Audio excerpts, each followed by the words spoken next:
Ständig erschaffen wir etwas. Leben, Zukunft, Liebe, Träume, Realität. Oder Göffel, eine Art Gabel und Löffel in einem. Sehr praktisch. Doch das, was zu der Entstehung dieser Dinge führt, ist das Konstrukt, welches wir uns erschaffen haben. Die Erschaffung aus Erschaffungen quasi. Aber wie diese beiden zueinander gefunden haben, das weiß wirklich niemand. Howie. Howie. Howie. Howie. Howie.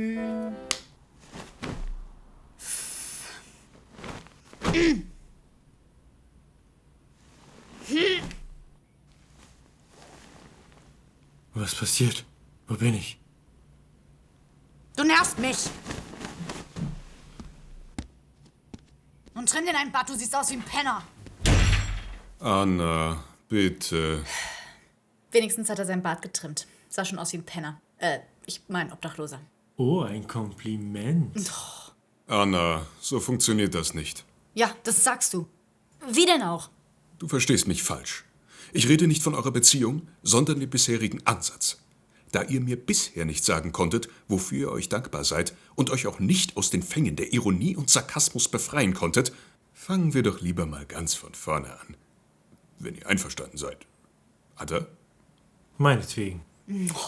Selber Moor. Sehr schön. Ich möchte, dass wir uns auf eine Reise begeben, nach den Fundamenten eurer Beziehung, der Blütezeit sozusagen. Atta hatte in einem früheren Gespräch mal erwähnt, dass er sich alte Zeiten herbeisehnt. Da wollen wir ansetzen. Fangen wir doch damit an, wie ihr euch kennengelernt habt. Wie gewohnt, der den Teddy hält, hat das Rederecht. Oh, mach doch einfach. Ist ja okay.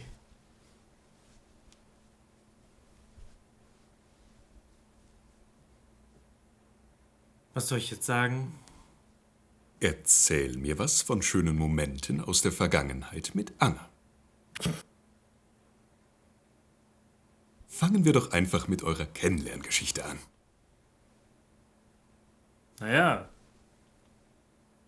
soweit ich mich erinnern kann,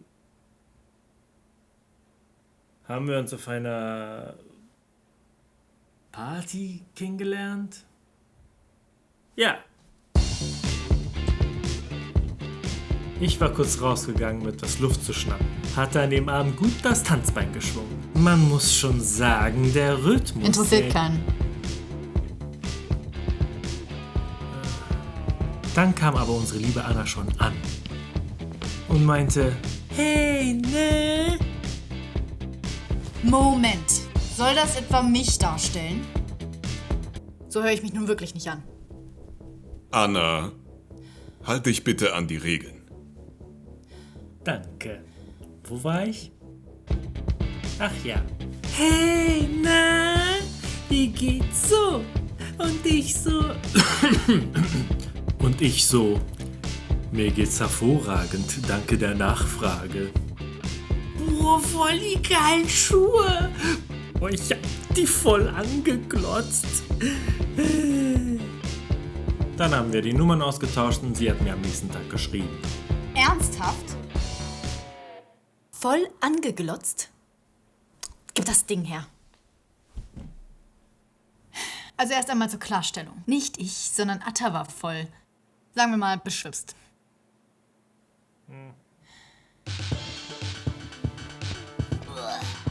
Ich war an dem Abend mit 2 Freundinnen unterwegs. Da fiel uns Atta auf und wir entschlossen uns, ihm zu helfen. Ich bin dann zu ihm hingegangen und meinte dann, hi, kann man dir irgendwie helfen? Und er dann so, boah, nee, meine schönen Schuhe, boah, ihr habt die voll angekotzt.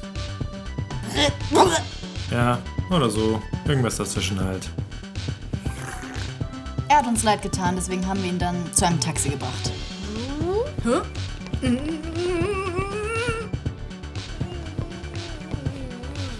Naja, wir haben ihn dann ins Taxi gesteckt und ich habe ihm noch das Geld gegeben. Und natürlich meine Nummer, damit ich das Geld auch wiederkriege. Nur deshalb? Du hast das alles aus Nettigkeit getan? Naja, er hatte zugegebenermaßen auch ein einigermaßen süßes Lächeln. Hast du das gehört? Einigermaßen süß. Noch ein Kompliment. Schön. Und wie ging's dann weiter? Wir haben ein bisschen hin und her geschrieben und uns dann irgendwann auf ein Date verabredet. Erzähl mir mal was darüber. Wie war das? Wir hatten uns zum Eisessen verabredet und ich hatte mein süßes gelbes Sommerkleid an. War das Kleid nicht blau? Mann! Ich weiß doch wohl besser, welches Kleid ich anhatte! Okidok. Wo war ich jetzt? Süßes gelbes Sommerkleid. Ah ja, mein gelbes Kleid und die süßen Schuhe, die ich damals in Paris während meines Erasmus-Aufenthaltes geholt hatte. Wir waren in der Galerie Lafayette auf dem Boulevard Haussmann. Boulevard Haussmann. Boulevard Haussmann. Boulevard... Ah, den Mund! Bitte nicht schimpfen. Verzeihung. Ich höre dich. Ich weise dich höflichst auf den Teddy hin und bitte dich, deinen Mund zu halten.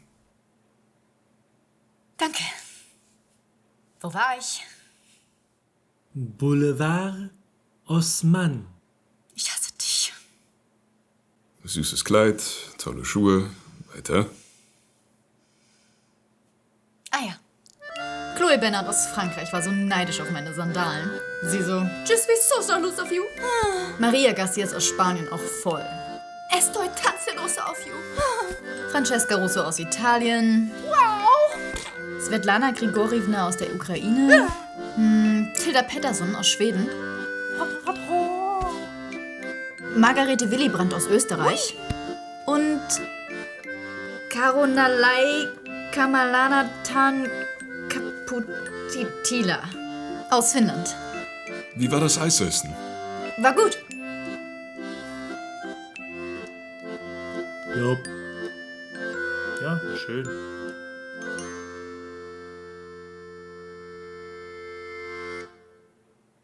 Interessant. Wart ihr danach also ein Paar?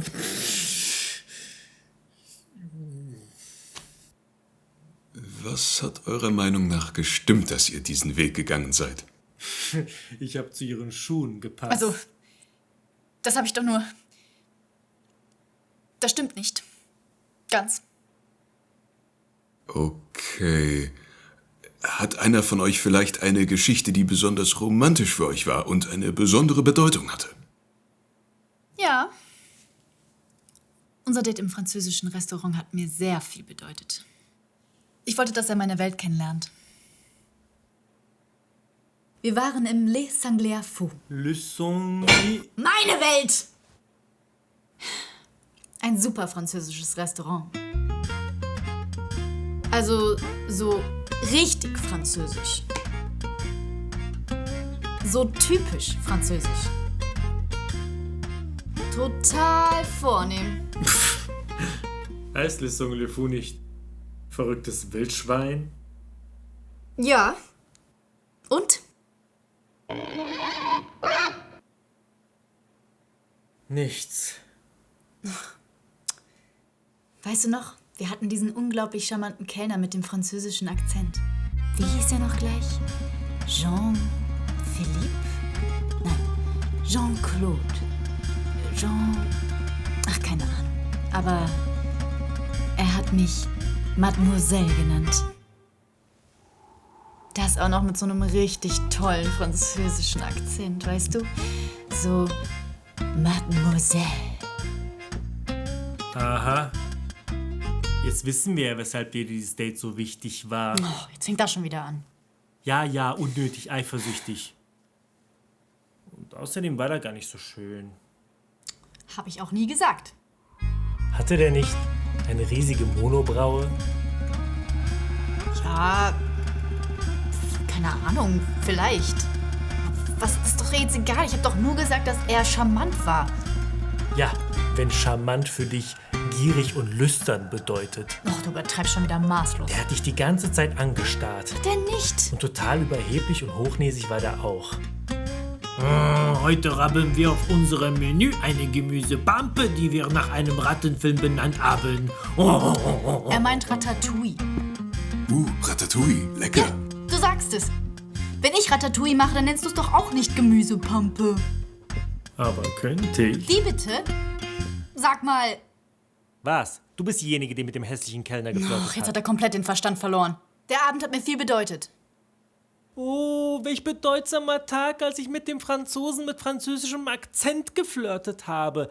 Das haben so Franzosen so an sich. Sie sprechen mit französischem Akzent, weil sie Franzosen sind. Welch großartige Leistung. Jetzt bist du einfach nur gemein. Das habe ich nicht verdient. Ja, danke, Anna. Atta, wie wär's, wenn du jetzt mit einer Geschichte weitermachst? Anna, das ist kein angemessener Umgang mit dem Teddy. Atta, versuche dich an einen Moment zu erinnern, an dem dir klar wurde, dass Anna was ganz Besonderes für dich ist. Da habe ich was. Da habe ich was ganz Gutes, als ich diese Gang verjagt habe. Da wusste ich, dass ich alles für diese Frau tun würde. Och, das war so dumm. Jedenfalls waren wir an diesem Abend auf dem Nachhauseweg vom Kino, als wir dieser Gang begegneten. Sie sahen aus wie die Daltons. Naja, sie hatten halt alle eine Glatze. Hä? Die Daltons hatten aber Haare. Die hier aber nicht.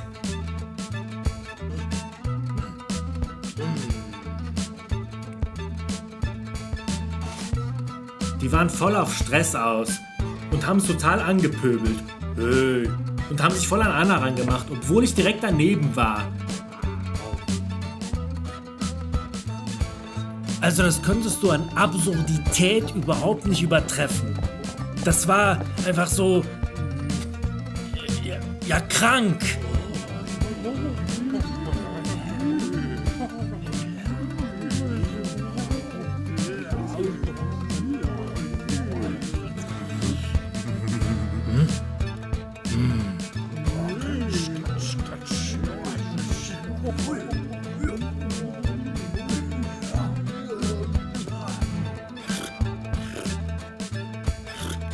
Das konnte ich nicht auf mir sitzen lassen.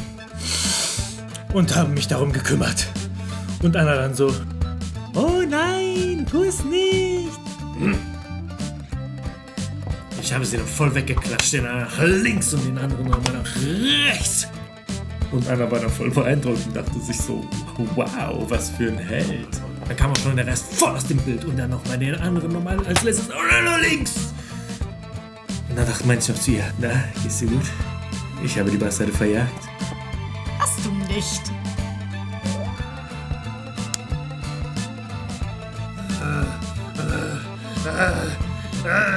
Ah ja, die Erinnerungen kommen wieder hoch.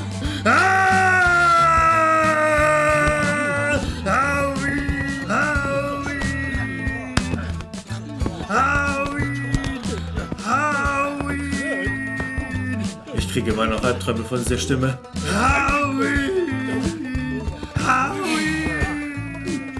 Und dann haben sie irgendwann von ihm abgelassen. Ja, du kannst jetzt wieder runterkommen.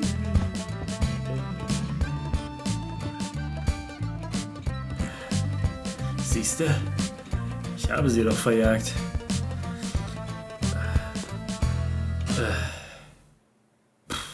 Das war total dumm und gefährlich. Was hätte ich denn stattdessen tun sollen? Zuschauen? Das lasse ich doch nicht mehr mit mir machen. Ich lasse doch nicht zu, dass man mit dir so umgeht. Oh, das ist schon ein bisschen süß. Mein kleiner Held. Echt? Nein, das war, ist und wird immer eine dumme Aktion bleiben. Niemand braucht einen Helden mit einem zertrümmerten Schädel. Die kann man es auch nie recht machen. Ich bitte um etwas Kontenance. Ihr seid ein verheiratetes Paar. Ihr habt doch wohl irgendein Ereignis, das ihr beide toll fandet. Und setzt euch endlich mal zusammen.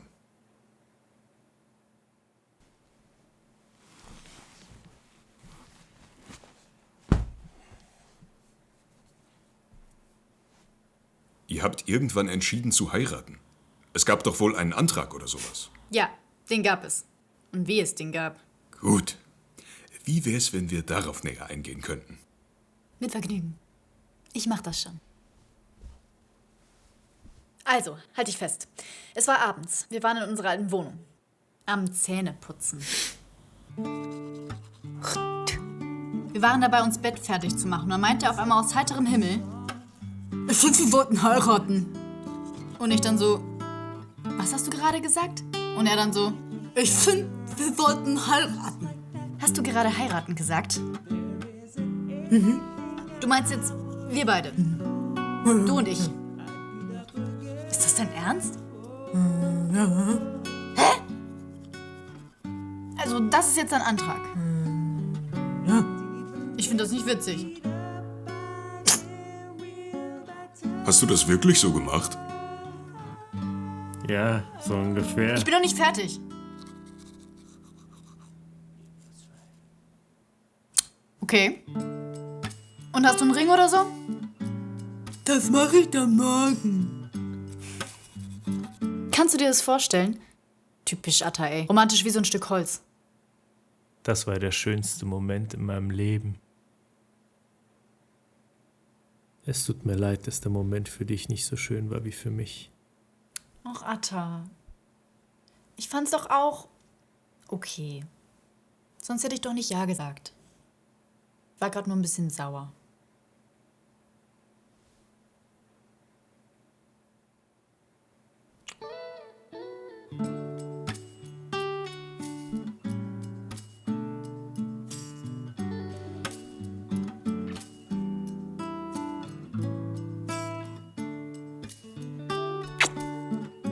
Es war der zweitschönste Moment. Was? Es war der zweitschönste Moment. Was? Na klar, natürlich. Der zweitschönste Moment. Oh, mein Gott. Das ist nicht euer Ernst.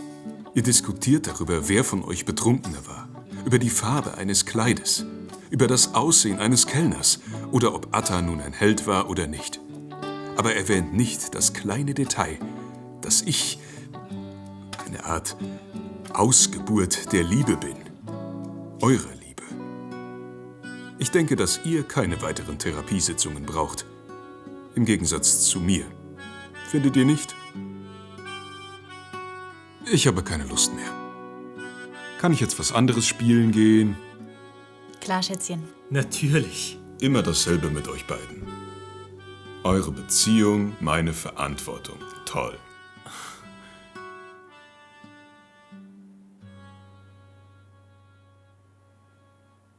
Findest du, wir sollten vielleicht doch was gegen diese Stimme tun? Nee. Warten wir erstmal die Pubertät ab. Ist sie nicht unfassbar klug? Ja. Das hat sie aber nicht von dir. Ja.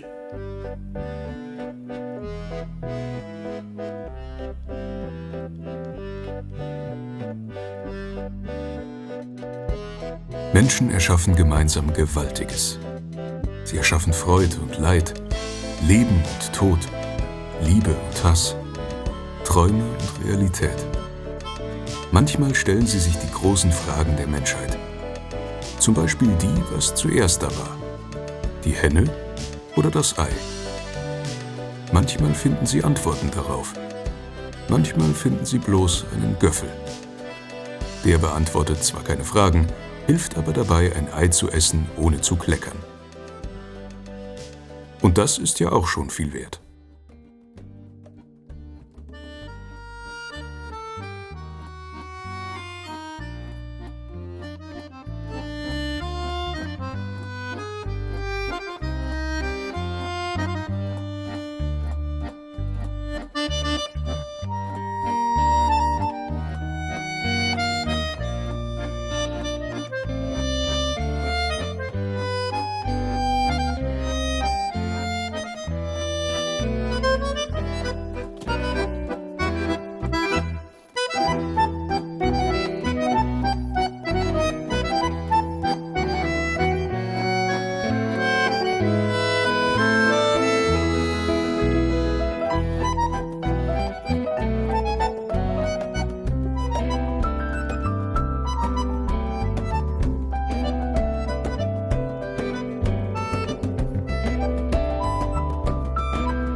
heiraten gesagt. Und er dann so, Wir wollten heiraten. Das ist der absolute Traum. Wir wollten heiraten. so nicht. Nur deshalb? Du hast das alles aus Nettigkeit getan? Ja. Ich war kurz raus. Oh nee. Meine schönen Schuhe habt die voll angekotzt. Zeig. Schuhe. Ich hab mich voll angekotzt. Wie eine Kuh. Das war wie eine Kuh. Action. Jetzt wissen wir ja, weshalb dir dieses Date so wichtig ist. Eine Gemüsebampe, die wir nach einem Rattenfilm benannt haben. er meint Ratatouille. Oh, Ratatouille, lecker.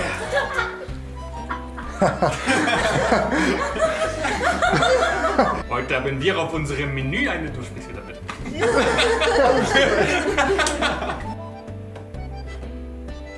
Aha.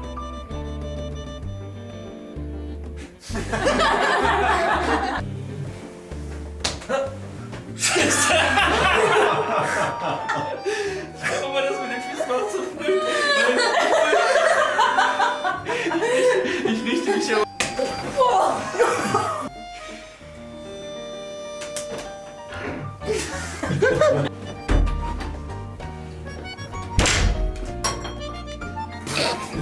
Genau, das ist besser, wenn mich anguckst, weil dann die blauen Augen ist. Oh, das kann.